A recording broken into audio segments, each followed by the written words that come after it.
Dans le reste de l'actualité, vous l'avez peut-être suivi samedi sur notre antenne sur LMTV Sarthe, la victoire en Pro B de Le Mans tennis de table 3-1 contre Rennes. Rennes qui était diminuée par l'absence de sa numéro 1 Aikaterini Toliu.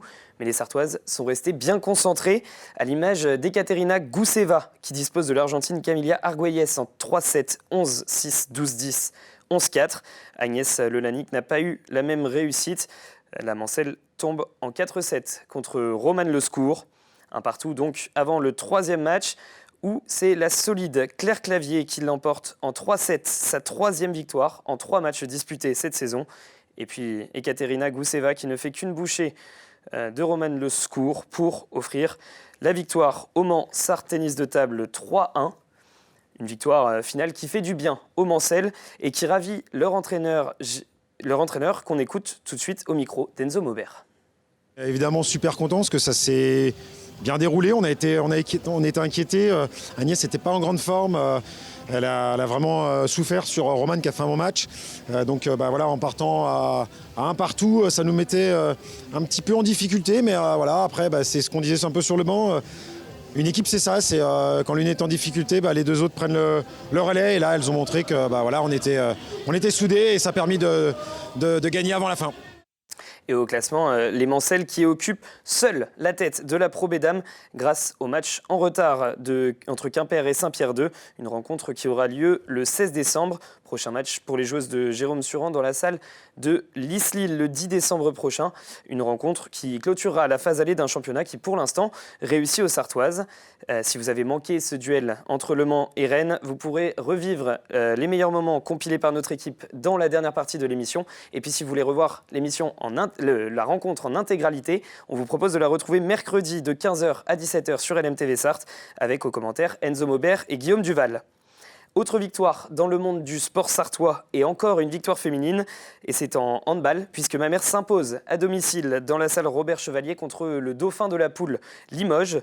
Vous allez pouvoir le voir sur ces images d'Amoun Chamsoudine, les Mamertines qui ont pris les devants dès le début de la rencontre contre une équipe qui descend de National 1. Défense appliquée et impliquée, des attaques rapides qui fonctionnent. Mamers réalise l'une de ses performances les plus abouties de la saison devant son public.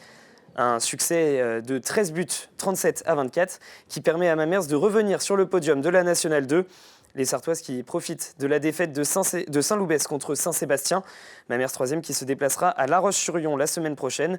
Mais nous en reparlerons plus en détail dans quelques minutes avec Julie Marquez de Almeida, capitaine de l'équipe et présidente du club de Mamers, qui sera notre invitée. En National 3, l'Entente Sarthe s'incline 23-18 contre Évron. Les Mancelles occupent la 9e place du championnat.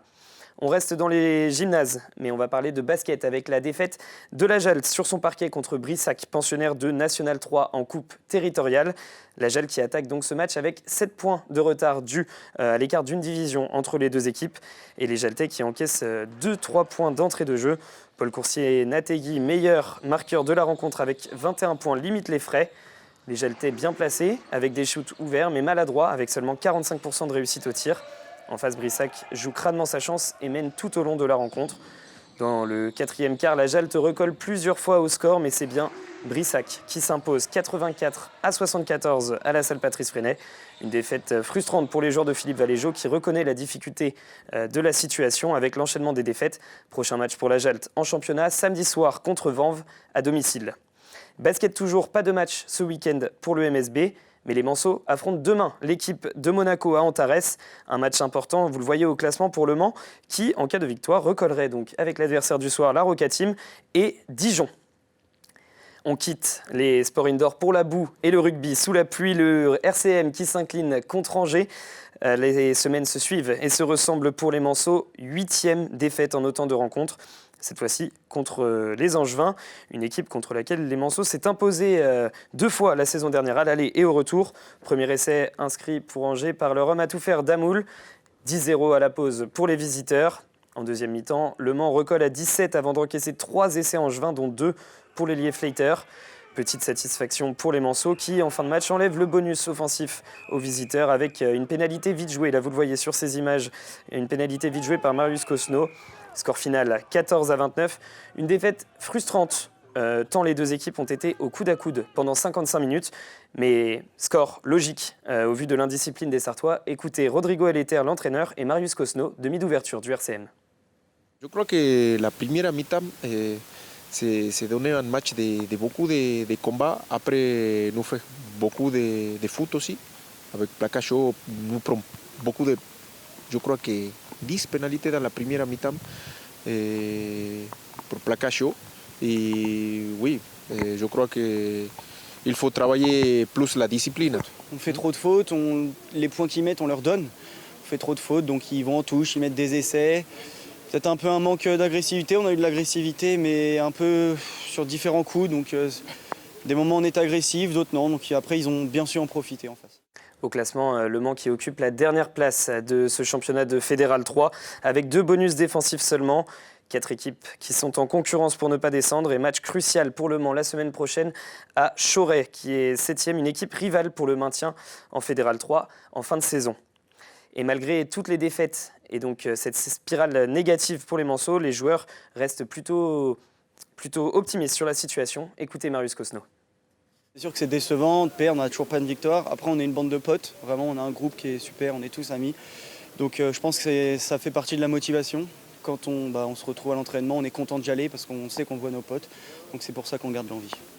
Semaine importante donc pour Le Mans pour lancer sa saison et essayer de remporter un match dans cette phase aller. Et décidément, l'Ovalie qui ne fait pas beaucoup d'heureux en termes de résultats en Sarthe après sa lourde défaite contre le Rush Saint-Herblain la semaine dernière de plus de 100 points. Les copistes ont largement relevé la tête mais s'inclinent au final 24-10 à Fontenay. Malgré tout leur engagement, les joueurs d'Alphonse Oa concèdent une 8e défaite en 8 matchs. Maintenant, il est temps d'arrêter de ressasser et de se projeter sur le programme de la semaine qui arrive. C'est l'heure de la carte des sports.